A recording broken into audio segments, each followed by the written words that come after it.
it's very important for boys to understand, and even girls for that matter, to understand that that feminism की fight आदमियों से नहीं है, patriarchy से है। और हम में से कितने लोग हैं जो एक्चुअली पेट्रियार्की को समझते हैं? बिल्कुल नहीं। बहुत सारे लोगों को पेट्रियार्की का मतलब ही नहीं पता है।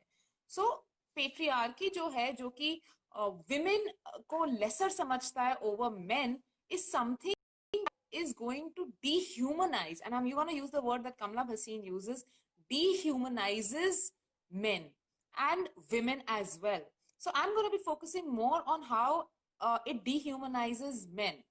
So for instance, patriarchy, अगर आप समझो तो patriarchy इंसान को डब्बे में बांधती है। तू आदमी है, तू औरत है। आदमी ये करते हैं, औरत ये करती है। और चाहे आदमी हो या औरत हो, जो उस डब्बे से अलग निकल के हटके कुछ और करना चाहता है, तो उसको चेक किया जाता है और वापस डब्बे में फिट किया जाता है। तो in a way patriarchy makes us live lesser lives. It makes us live a very, you can say, claustrophobic lives where we have to adhere to the gender norms and gender stereotypes. Patriarchy आदमी को बोलती है कि तुम्हें डर नहीं लगना चाहिए, डर के आगे जीत, be a man and you are man and man up. For instance, वो आपको बोलती है कि आपको दर्द नहीं होना चाहिए, क्योंकि मर्द को दर्द कैसे हो सकता है। वो आपको बोलती है कि आपको इमोशनल नहीं होना है। क्यों? क्योंकि आदमी लोग इमोशनल नहीं होते हैं। वो आपको बोलती है कि आपको दुख नहीं हो सकता है, आप रो नहीं सकते हो। अगर even if you lose your mother, even if you lose your father, you lose your parents, someone very close to you, लेकिन आपको रोना नहीं है, रो नहीं सकते आप।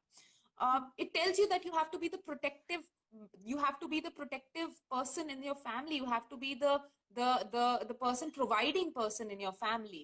So for instance, आपको छोटे बच्चे को बोला जाता है चल दीदी को ट्यूशन छोड़ा। दीदी 15 साल की, बच्चा 6 साल का।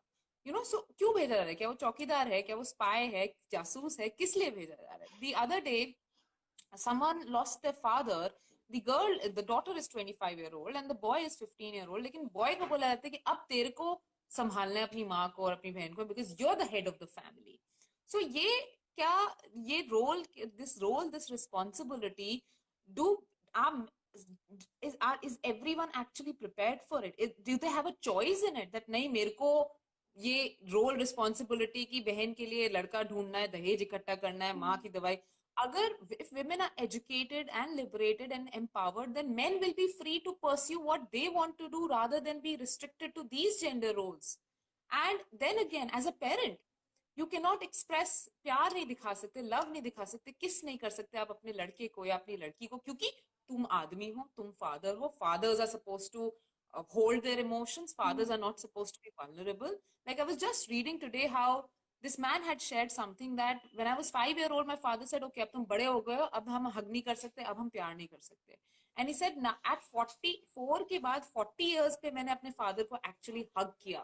And I'm so happy that I'm glad that he's alive for me to do this.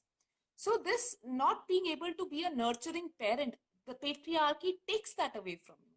And most importantly, patriarchy emotionally आपको डेड नम कर देती है और बोलती है कि आपको जो एक्सप्रेस करना है आप एक इमोशन से एक्सप्रेस करो, और वो है aggression.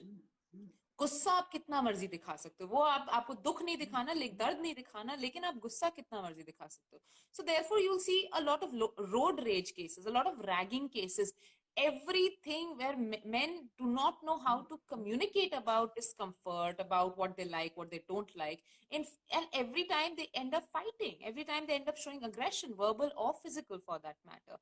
In fact, even if you see men and their friendships and the bro friendships, even if they have to show affection, that will somehow be through an aggressive manner. Like for example, आपके colleges में birthday bumps मिलते हैं, तो birthday bumps में लड़के को अगर birthday हो तो उसको पीटा जाता है। And I find that to be such a weird thing. उसका बर्थडे, आप उसको पीट क्यों रहे? Do you not know how to express your affection towards your friend in any other manner? And from this, what we call toxic masculinity, ये आपकी masculinity है, ये आपकी मर्दानगी है, यहाँ से emerge करता है होमोफोबिया। यहाँ से आप जो थोड़े फेमिनिन लड़के होंगे या थोड़े सेंसिटिव लड़के होंगे, आप उसको बुली करेंगे, यहाँ से वो बुली कल्चर निकलता है, यहाँ से विमेन का सब्जुकेशन निकलता है, यहाँ से आप सीखते हैं कि लड़की के ऊपर सीटी बजानी है, लड़की को मोलेस्ट करना है, या लड़कियों के साथ ऐसे बिहेव करना है, या लड़कियों को तंग करना है, या छेड़खानी करनी है।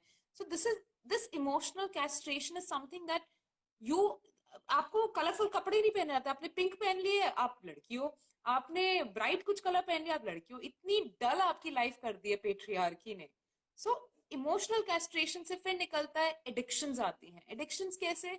आई हैव ऑलवेज सीन, अगर किसी लड़के का ब्रेकअप होता है तो उसके फ्रेंड्स कभी बैठ के नहीं बोलते चल बात करते हैं क्या हुआ तेरी लाइफ में, क्या इशू हुआ। They are always like okay let's go out for a beer, let's go out, let's go chill and let's go see more girls and there more girls in the sea and तू भूल जाएगा उसे, इस तरह का। So addictions is one of the way through which men, because there is no other outlet for the emotion. अगर and internalize अगर करते तो heart attacks, there are very high rates of heart attacks in men compared to women. Similarly, this is what leads to externalization of their aggression, frustration. You have wife beating, you have domestic violence, you have children being beaten up, you have men raping women, men molesting women, men raping men. So every time we get this whole thing that feminists don't talk about men being raped, do you understand what the people who are raping men are men themselves? And this is what feminism is talking about. And what we need to understand is कि जब कोई भी इंसान किसी को भी oppress करता है, वो ऑप्रेस अपने आप को खत्म करे बिना नहीं कर सकता। You have to suppress yourself to oppress another human being. So there, your humanity is dying when you touch a woman in public or you rub against a woman in public and you get excited by that. You're not a human being for me. So patriarchy ने जो आदमी को है ना वो दबंग बना दिया है और मुन्नी को बदनाम बना कर दिया है, और इस तरीके से उन दोनों की ह्यूमैनिटी उनसे छीन ली है।